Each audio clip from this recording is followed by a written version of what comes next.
नमस्कार।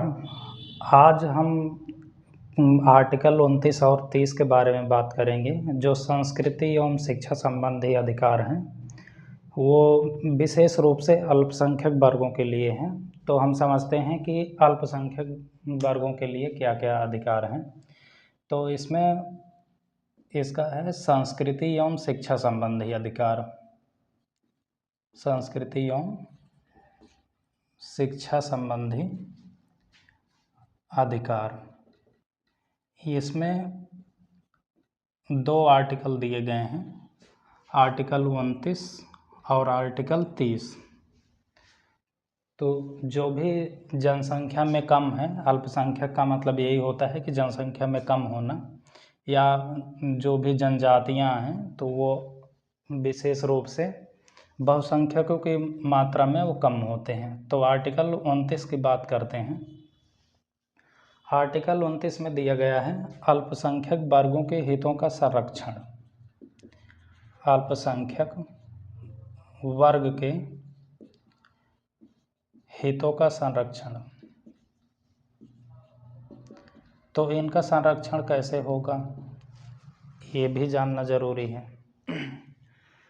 कोई भी जाति हो, कोई भी जनजाति हो, कोई विशेष धर्म हो, उनके लिए सबसे बड़ा मायने रखता है उनका व्यक्तिगत सम्मान, उनकी भाषाएं, उनकी बोलियां, लिपि उनकी क्या है।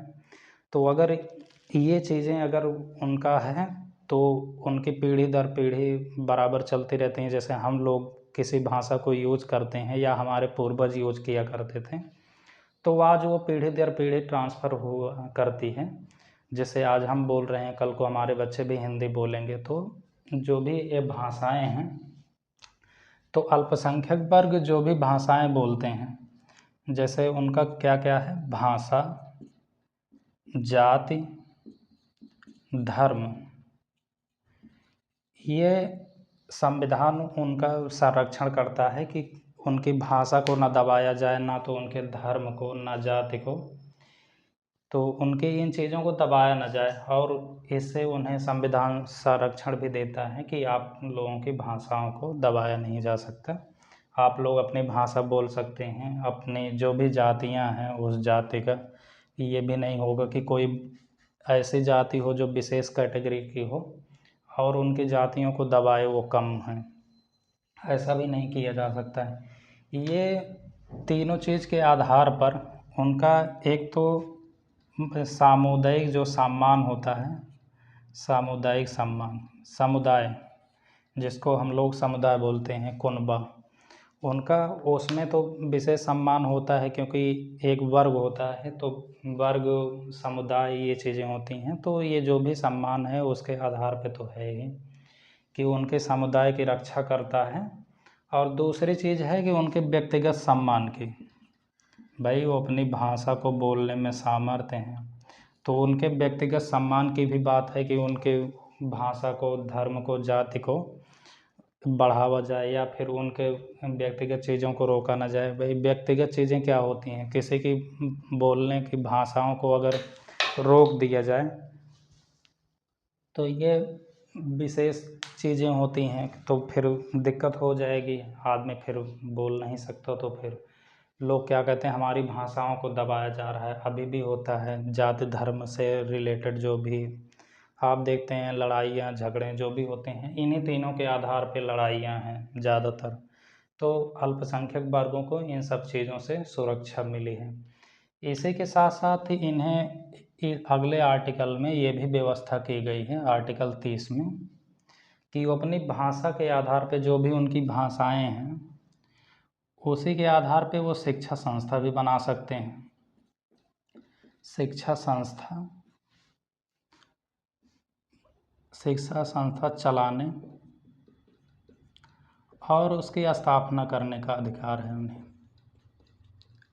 स्थापना यानी अल्पसंख्यक वर्गों को शिक्षा संस्था की वो स्थापना भी कर सकते हैं, और उस पर प्रशासन करने की अधिकार भी हैं। तो वो प्रशासन किस तरह करेंगे, ये भी है। तो उन्हें क्या क्या व्यवस्थाएं राज्य द्वारा दिया जाएगा, तो राज्य निधि से राज्य निधि से उन्हें कुछ रकम भी दिया जाएगा जिससे वो अपनी संस्था को बना सकें। और उसके बाद उनको दूसरा ये किया जाएगा कि अनिवार्य संपत्ति यानी वर्जन अर्जित करने का अधिकार है कि वो अपनी संपत्ति, संस्था के लिए संपत्ति भी चाहिए, तो उनके पास संपत्ति भी रखने का अधिकार है और उस पर प्रशासन करने का अधिकार है, उसे बेचने का भी अधिकार है। ये चीज़ें अधिकार हैं कि वो राज्य निधि से उन्हें, राज्य सरकार द्वारा उन्हें कुछ पैसा दिया जाएगा, रकम दी जाएगी जिससे वो अपनी संस्था को चला सकते हैं।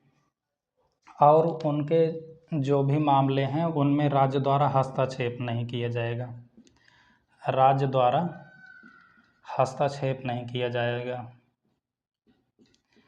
हस्तक्षेप सिर्फ इस आधार पर किया जाएगा कि जो भी वहाँ कार्य हैं, जैसे प्रशासनिक चीज़ें हैं, वो ढंग से चलाई जा रही कि नहीं चलाई जा रही, इसी आधार पर हस्तक्षेप किया जाएगा, अन्यथा नहीं किया जाएगा।